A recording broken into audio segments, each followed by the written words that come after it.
السلام علیکم ناظرین، میرا نام فہیم ہے۔ میری عمر 20 سال ہے۔ میری فیملی ٹوٹل 4 افراد پر مشتمل ہے۔ میرے ابو نے دوسری شادی کی تھی۔ میری پہلی ماں بہت پہلے سے ہی گزر گئی تھی، اس لیے مجھے سنبھالنے والا کوئی نہیں تھا۔ میرے ابو ایک زمیندار تھے اور ہماری گاؤں میں کافی ساری زمینیں تھیں، اس لیے ابو کھاتے پیتے گھرانے سے تھے، اور امی کی وفات کے بعد ابو کو بہت سی عورتوں نے شادی کی آفر کی تھی، لیکن ابو ایک عورت پر دل ہار بیٹھے تھے۔ وہ عورت بھی بیوہ تھی اور اس کی 14 سالہ بیٹی تھی۔ ابو نے اس عورت سے شادی کر لی تھی۔ وہ عورت دوسرے گاؤں کی تھی اور ابو کے پاس زمین میں کام وغیرہ کرنے کے لیے آتی تھی۔ میری سوتیلی ماں کافی خوبصورت تھی اور میری بہن افرا وہ بھی کافی حسین تھی۔ میرے ابو نے میری سوتیلی ماں سے دھوم دھام سے شادی کی تھی۔ میں نے ابو کو سمجھایا کہ مجھے سوتیلی ماں بالکل بھی پسند نہیں، آپ ایسا کریں، آپ ایک نوکرانی رکھ لیں جو ہم دونوں کی خدمت کر دیا کرے، لیکن ابو جی کے میری بات ماننے کو تیار نہیں تھے اور کہتے تھے کہ میں اکیلا کیسے زندگی بسر کروں گا، میں دوسری شادی کرنا چاہتا ہوں۔ پھر میں نے بھی ابو کو اجازت دے دی تھی۔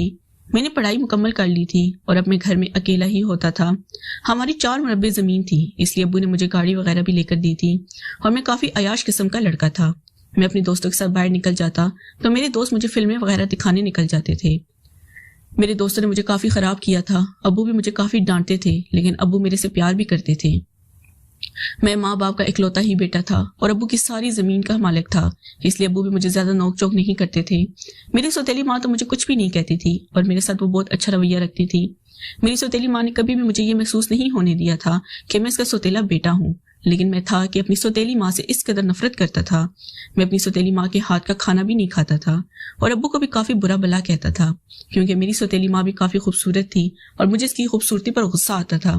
میرا دل تھا کہ ابو میری شادی کرتے، لیکن ابو دیکھے انہوں نے اپنی شادی کروا لی تھی اور ایک حسین عورت کے ساتھ رنگالیاں منانے رہے تھے۔ میری سوتیلی بہن افرا میرے کافی خیال رکھتی تھی اور وہ میرے ساتھ کافی اٹیچ تھی۔ میں اپنی بہن افرا کا کافی خیال رکھتا تھا اور اس کے ساتھ کافی ہنسی مذاق کرتا تھا۔ میں افرا کو باہر گھمانے بھی لے جاتا اور اس کے ساتھ کھیلتا تھا۔ وہ 14 سال کی تھی اور میں 20 سال کا تھا، اس لیے میں نے کبھی بھی اس کو ایسی نظر سے نہیں دیکھا تھا کہ میرے اندر شیطان حاضر ہو جائے۔ لیکن ایک دن ایسا ہوا کہ مجھے اپنی سوتیلی بہن کے ساتھ ہی وہ کام کرنا پڑا جس کی مجھے خود سے توقع نہیں تھی۔ یہ سردیوں کی رات تھی، ابو زمینوں میں ہی پانی لگا رہے تھے اور میری سوتیلی ماں ٹائم سے ہی اپنے کمرے میں جا کر سو گئی تھی۔ میری سوتیلی بہن افرا میرے کمرے میں ہی پڑھائی کر رہی تھی۔ رات کے 10 بجے مجھے کھانے کی طلب ہوئی تو میں نے اپنی سوتیلی بہن افرا کو کہا کہ جاؤ فریج میں سے کچھ کھانا نکال کر لے آؤ۔ یہ افرا گئی اور کھانا لے کر آ گئی تھی۔ میں نے کھانا کھایا اور کھانا کھا کر افرا میرے پاس بیٹھ گئی۔ میں نے ہاتھ دھوئے اور ہاتھ دھو کر افرا کے ساتھ لڈو کھیلنے لگا تھا۔ لڈو کھیلتے کھیلتے میں نے یہ افرا سے شرط رکھی تھی کہ جو ہار جائے گا وہ دوسرے کو اپنی من مرضی کرنے دے گا۔ یہ افرا بھی مان گئی تھی اور میرے ساتھ لڈو کھیلنے لگی تھی۔ ہم دونوں لڈو کھیلنے لگے تو بار بار افرا ہارنے لگی تھی اور ہارتے ہوئے افرا رونے لگی تھی، کیونکہ میں نے اس کو کہا تھا کہ میں اپنی مرضی کروں گا۔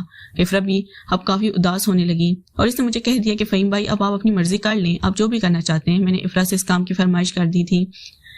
افرا بھی انکار نہیں کر سکتی تھی کیونکہ وہ لڈو میں میرے سے ہار گئی تھی اور اب اسے میری مرضی پوری کرنی تھی۔ میں نے بھی اپنی بہن افرا کو راضی کر لیا تھا اور اس کے ساتھ کرنے لگا تھا۔ افرا کافی خوش ہونے لگی تھی اور بھرپور طریقے سے میرا ساتھ دینے لگی تھی۔ وہ کافی معصوم تھی، اس لیے اسے ان کاموں کا نہیں پتا تھا، لیکن میں نے اس کو سارا طریقہ سمجھا دیا تھا اور اس کے ساتھ بڑی خوشی سے یہ کام کرنے لگا تھا۔ افرا بھی میرا ساتھ دیتے ہوئے کافی خوش لگنے لگی تھی اور کہنے لگی تھی فہیم بھائی اب جب بھی ہم یہ گیم کھیلیں گے تو یہی شرط رکھیں گے۔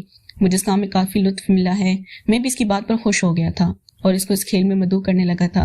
افرا جب بھی میرے سے گیم ہار جاتی تو میں اس کے ساتھ وہ کام کرتا جو میاں بیوی آپس میں کرتے ہیں اور مجھے وہ کام کر کے کافی سکون آتا۔ افرا بھی جان بوجھ کر ہی میرے سے ہار جاتی تھی کیونکہ وہ بھی اس کام کو کافی پسند کرنے لگی تھی اور اسے کبھی مجھے روکا نہیں تھا۔ ناظرین، اگر آپ کو یہ کہانی پسند آئی ہو تو ویڈیو کو لائک کر دیں۔ شکریہ۔